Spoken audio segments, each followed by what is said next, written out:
get a few people signed up, enough to have 2 different groups. Okay, so we'll just give it a couple minutes, wait for the last few people to arrive, and then we can get started. Okay, now, I hope everyone has had a great evening. I know it is late, we all want to go home, but I promise you this is gonna be a breeze. Okay, now that everyone has arrived, everybody's here that has signed up for our discussion today. Let me introduce myself. My name is Adriana. Today I'm going to be giving you a discussion. We'll be having a discussion about the Reggio Emilia approach. Okay, so to start off, I'm just going to give you some background information about this approach, like where it came from, how it started, and then we'll go about how we can utilize this every day in our classroom. Okay, so first, this is the Reggio Emilia approach. Now, this was founded by Louis Malaguzzi. He was a psychologist. Now, he was not the only person that took part in creating this type of approach. Okay, parents also took part in creating this type of learning style for young children. Okay, this was in the town Reggio Emilia in the northern part of Italy. This is where it occurred. After World War II, the parents felt that their children needed a new way of learning. I'm assuming because of everything that's happening with World War II, just needed a fresh start. So parents and psychologist Louis Malaguzzi developed this approach known as the Reggio Emilia approach. Okay, it was just to have a new way of learning and introducing learning into the children. Okay, now what is very amazing about this approach is the importance of place. Okay, so everything around you affects you. Okay, your environment, the people, the culture has some type of effect. Imagine a 1-year-old baby. They have so much going around them and they're watching everything. Okay, so it's very important of where the surroundings are of where you have your child. Okay, because they're absorbing everything. Okay, and they're learning and they're observing, and they're catching on. So parents and psychologists use their surroundings as a way of learning. Now we'll get into more of that into depth about the important aspects of the approach. Okay, but just to recap, Louis Malaguzzi, the psychologist, along with parents, came up with the Reggio Emilia approach. Okay, now there are a few things that go into making this approach possible for children to learn and grow their knowledge. Okay, so first thing is first. In this type of approach, there are 3 teachers to a child. Okay, first is their parent. You as a parent or as a parent, you are a child's first teacher. You're with them the day they're born until they go into a daycare program, a preschool program, or going into pre-K, kindergarten, first grade. Okay, everything a child learns from their parent first. Second, as an educator, as their teacher, we have an important role in a child's education pathway.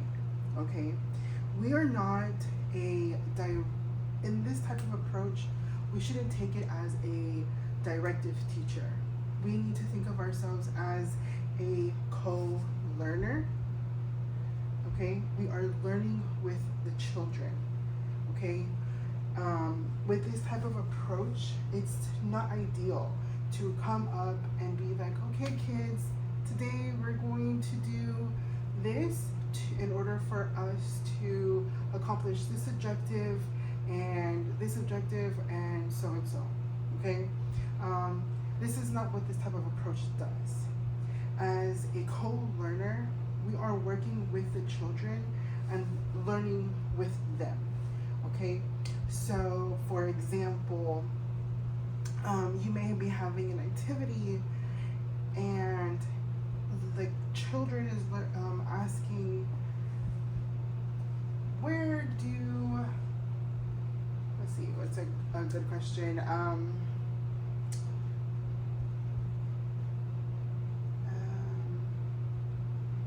a good question? Let's see. I'm drawing a blank here. Okay, for an example, it can be, how do plants grow? Okay, so instead of pulling up scientific facts or pulling up a book about how do plants grow, you ask them, well, what do you think goes into growing a plant? What does a plant need? You continue asking questions and see if the child can answer or pull up ideas. Then you'll have another child chime in and be like, oh yeah, a plant needs water. Okay, so now you have a conversation starting. Okay, so as an instructor and as an educator in this approach, you're not just giving them the answers. You're helping them learn how to find the answers, how to discuss about the answers, how to brainstorm, okay, how to observe. Now this goes into environment as our third teacher. Okay, so we have a parent as the primary teacher, and as the educator, we are their second teacher. But instead of an instructor, we're more of a co-learner, co-researcher. We're partnering up with them. Okay, we're not taking the lead, but we're working together. Okay, now environment, that is everything around us. Everything around us is something to learn. A child, everything is new to them. Every little experience is a brand new experience, even though it's something that we think, oh, it's an everyday thing. Maybe it's not for them. Okay, so using things that are available to them and not just buying toys, buying products. No, you want to be able to use things that you find in your everyday house. Okay, imagine, for example, you want to make a telescope. Okay, we have plenty of resources that you can use at home to create a telescope. You have paper towel rolls, you have the toilet paper rolls, different types of things, okay? Now, that's where environment comes into place, is that you want to teach the children to become resourceful. I don't have this, but I do have this, and I can make this into this. That's what it means by having an environment as a third-party teacher. Okay, you're using your resources on what you have. You go out and explore, find sticks and leaves, and make something with it. Okay, you don't have to buy some fancy material to create a project. You don't need to spend thousands of dollars to be creative. Use outside resources, anything that you find outside, anything that you find at home, you know. Recycled material. Next is, in this type of approach, experience and exploration. Experience and exploration is very, very critical in this type of approach, because it ties into being your environment and the importance of place. Okay? Children need to experience things on their own in order for them to learn. Okay? Children, for example, you'll have them running up and down the hallway, okay, acting like crazy maniacs, okay?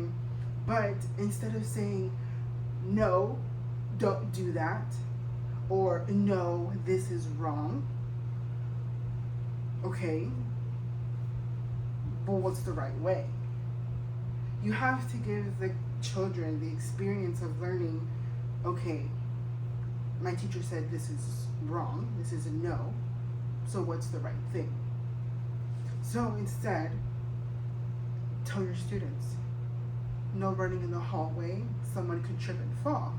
Instead, walk in a line, so that way there's some type of formality, because we have to share the hallway. It's a shared space. So just in case another classroom comes by, we are in one line and the other classroom can go into one line. So from this experience, they're learning that they can't just run around everywhere they want to because it's a shared space. There's other people to take into consideration.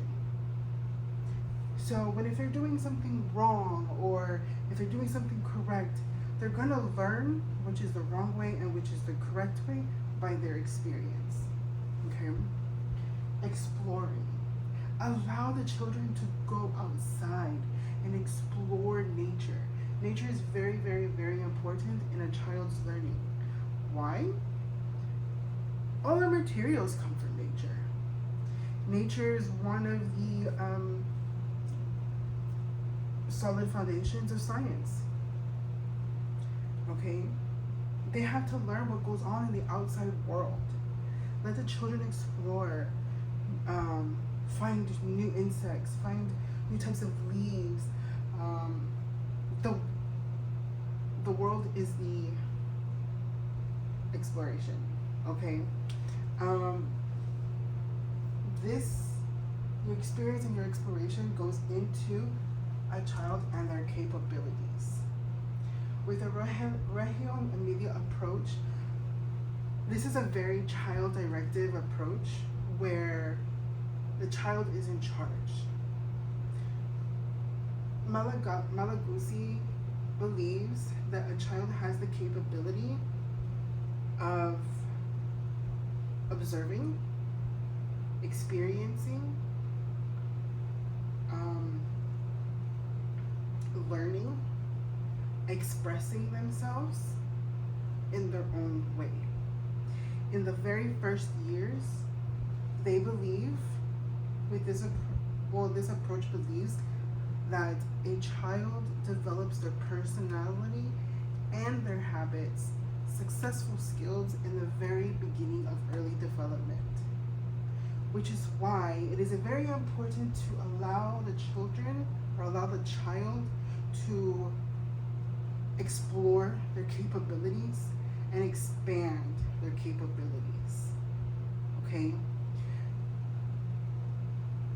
I believe that Reggio Emilia approach is a very critical thinking way of allowing the children to learn. Why? Because instead of having a teacher explain to a child, this is how this works, this is what this does, the child is going to learn by their own experience. This is what this machine does. This is what this machine will make. If I do this, I can make this. If I pull this out, this happens. Okay, it's a lot of trial and error and a lot of experimenting that a child has to do in order to learn. And this approach allows the children to do that. Okay, they're their own little person. Now, going on with their capabilities, a child has a really big thing about this approach is 100 languages. A child expresses themselves in 100 languages. Now, this is not saying that a child learns different dialects, okay? It's not saying a child can express himself in Spanish, in English, in Arabic, in Urdu, in French. No. What the 100 languages means is a child has different ways of expressing themselves. It can be arts and crafts, painting, crafting, sculpting, drawing, sketching. Not only by doing something, hands-on, but children cry, children get whiny, children get mad, upset, excited. All of these different things a child does, but they're doing it to express themselves. If a child has a little temper tantrum, they're expressing themselves. They do not feel okay. Something is frustrating them. As an educator, our role is to walk through the child through these emotions, through their expressions, so that way they understand what they're going through, what they're feeling, and how to communicate. Effectively communicating leads to an adult who knows how to effectively communicate, okay? And effectively express their feelings. Now, expressions. A child expressing themselves. This goes back to the importance of place. Also, relationships, which is our next topic. A child needs to have a good relationship with the people around them. Without a great relationship, you will not get the expression. You will not get the full capability of a child.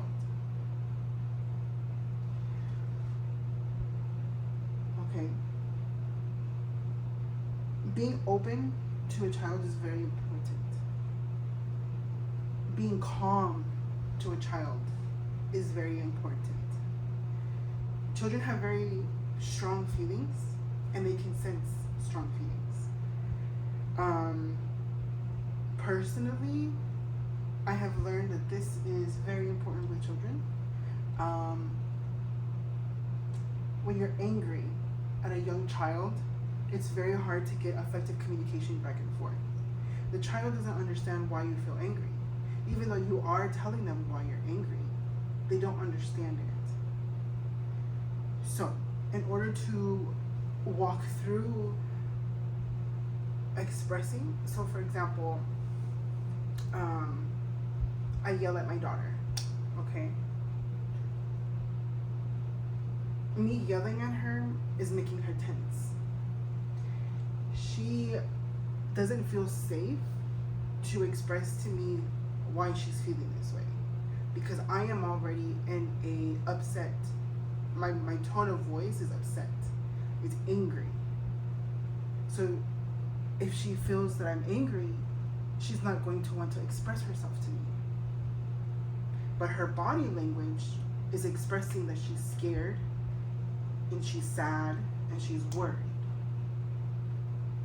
Now, in order for her to express herself in those feelings, I also have to take a step back and calm myself down, which goes into interactions. Having a calm interaction with a child is very important in order to get them to communicate and to grow a relationship with you. If you're angry all the time with a child, they're not going to want to open up to you. They're not going to want to express themselves to you. They're going to look for someone else who will listen to them patiently and help them walk through these feelings. So healthy interactions build healthy relationships that encourage communication and expression, that builds a child's capability to experience, to explore, and to learn. Now, a big approach in this type of learning style, the Reggio Emilia approach, is projects. Now, before I did research on this type of approach, projects, I was like, oh yeah, projects. I love doing projects. But these were not the projects that I was thinking about. These projects are small group oriented for long-term learning, not short-term learning. Now, that may be a little bit confusing. A typical project that I was thinking of, that you may be thinking of, is, okay, for example, let's do a project on sharks. My children love sharks, okay?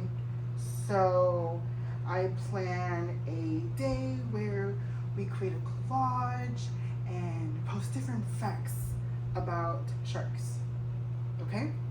And we go over it and we learn about the sharks, we go over the facts, and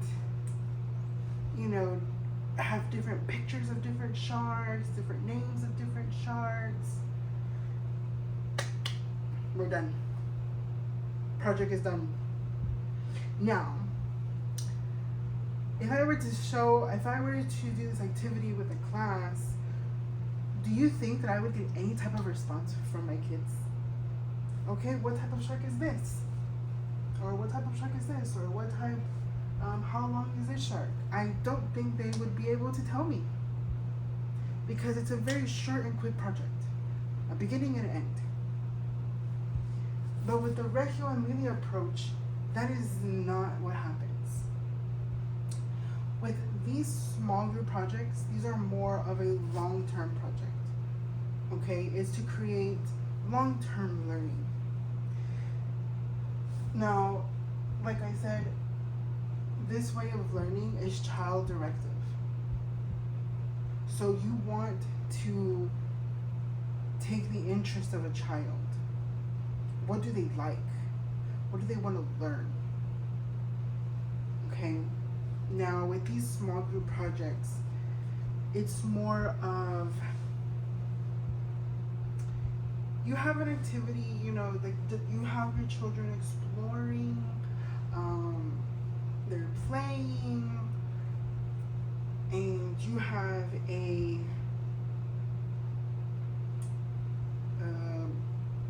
child who asks a question of a different part of the world. Okay, it's a celebration here in Texas. Independence Day is coming up. Okay, so we're learning about the independence of Texas. I know this may be a little bit. Actually, you know what? No, we can do. A child brought a homemade dish from home, and she says, for example, let's say tamales. Okay, oh, my mom made tamales. Everybody eats these in Mexico for the holidays, and she's a Mexican child, okay, obviously. And then you have another little girl sitting next to her who has never had a tamale. Now, her culture is a little bit different. And so the little girl, let's call her Mary, asks Cindy, what do you eat during the holidays? Have you had a tamale before? Cindy is like, no, I've never had a tamale before. Can I try one? So Mary gives her a little piece of the tamale. This is so good. Now, what do you eat during Christmas time if you don't eat tamales? Now, this is a gateway to learn about different cultures. You have to think as an educator in this type of approach. You have to think, am I going to be a directive answer? Am I going to encourage a directive answer? Or am I going to encourage critical thinking? Okay. Cindy's response to Mary is, well, we don't celebrate Christmas, but we celebrate Eid. And during Eid, my mom makes these special little treats that we all eat as a celebration. Cool.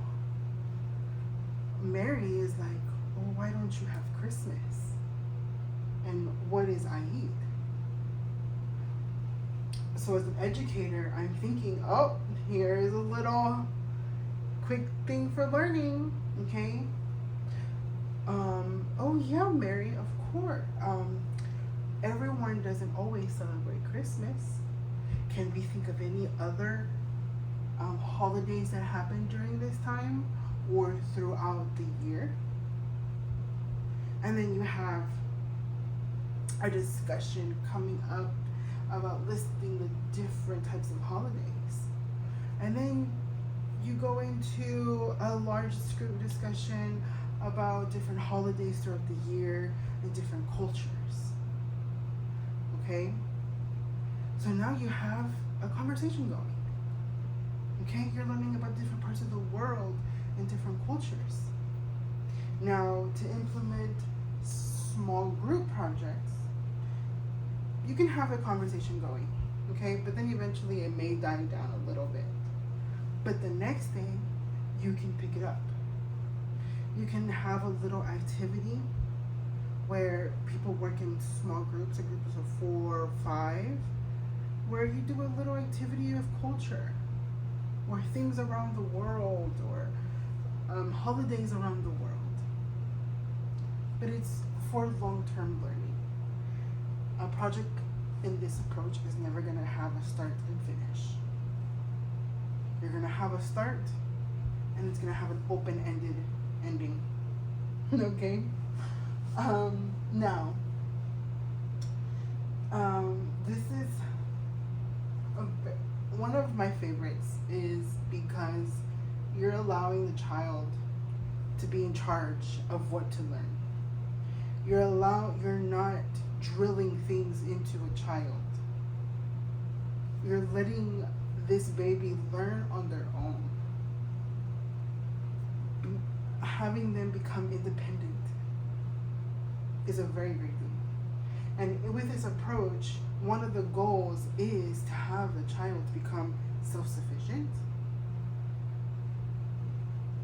communicative, an explorer, a researcher, and a critical thinker. So, I know I talked a lot. I know I gave you guys a lot of information. But I have a little discussion for you guys. You as an educator, within your groups, I have 5 here and I have 5 of you guys here. I split up the desk for this specific reason. I want you guys to discuss among yourselves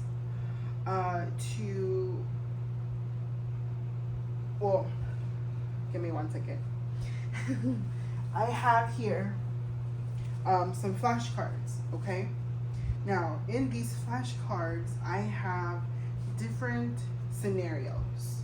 Now, in these scenarios, I have some where a child is being explorative,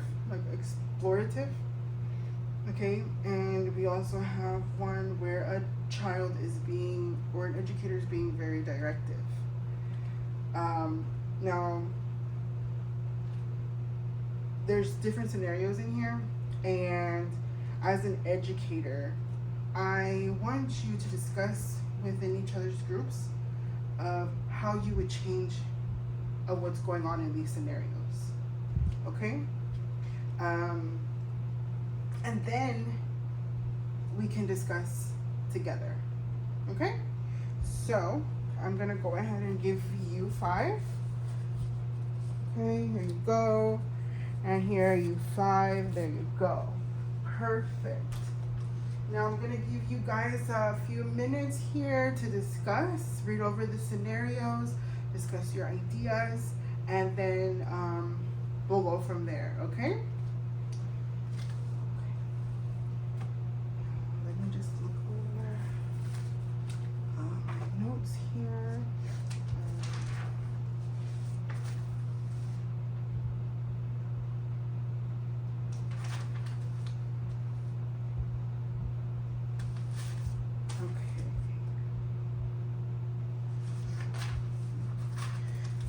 All right, group A, done? Okay, group B, okay, everyone's talked about their scenarios, perfect. Now, let's kind of explain one. Group A, do you have one that you would like to share? Okay, let's hear your thoughts. Correct, okay. Now, you have a very good point. Now, this child, this classroom has a small group project, correct? Yes. Now, the group project is about,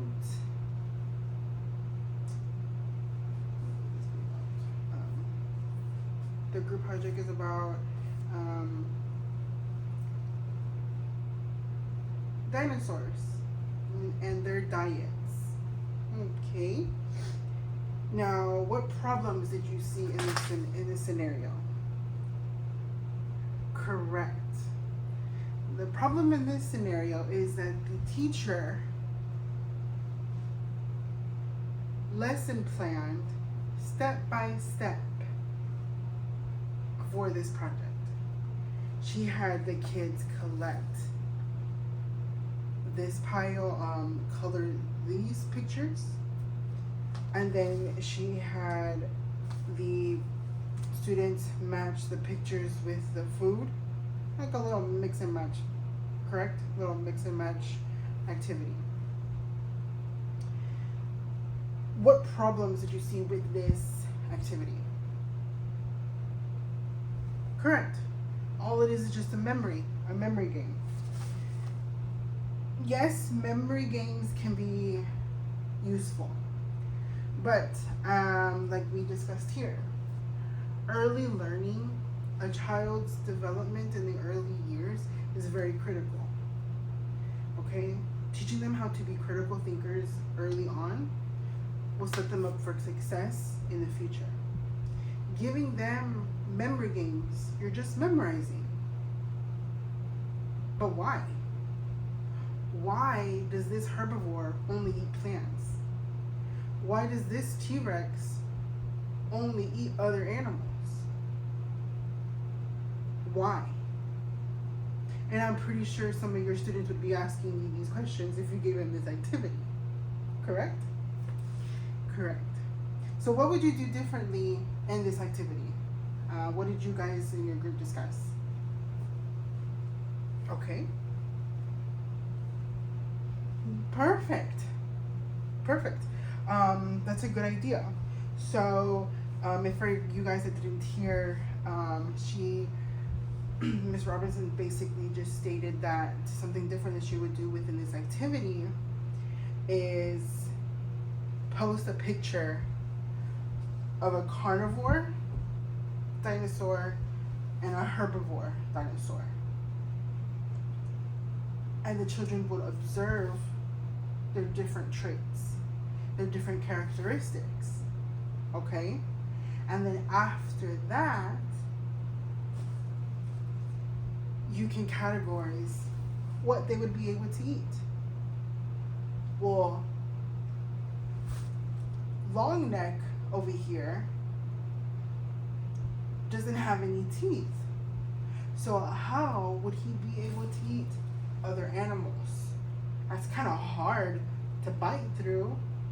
What happens when you bite meat? You need your teeth to tear it off, right? And then your kids would be like, yeah, when we eat meat, it's kind of hard sometimes, and you gotta, right? So, the one that would make sense of who would eat animals would be the T-Rex, the carnivore. Why? Because he has those big, sharp teeth.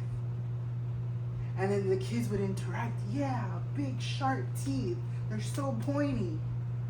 And then they would conclude that the herbivore can only eat plants because he doesn't have any teeth. You don't need teeth to eat a leaf. You just mush it in there. And then you have the kids going on and you start a conversation. The big thing about this is to engage in conversation. Engage your students, engage the children to communicate with you, to think, to critically think. Ask them questions, but don't just ask them yes or no questions. Ask them open-ended questions where they're gonna have to give you more than one word response. They're gonna have to give you a couple sentences. Sometimes the sentences may not make sense, but you have to help them word what they're trying to say. Remember, they're learning how to communicate. They're learning how to express their ideas. And this is basically what we are teaching them in this type of approach. How to form their ideas, how to become critical thinkers, and how to organize their thoughts. Okay? I really hope you guys enjoyed this little discussion group.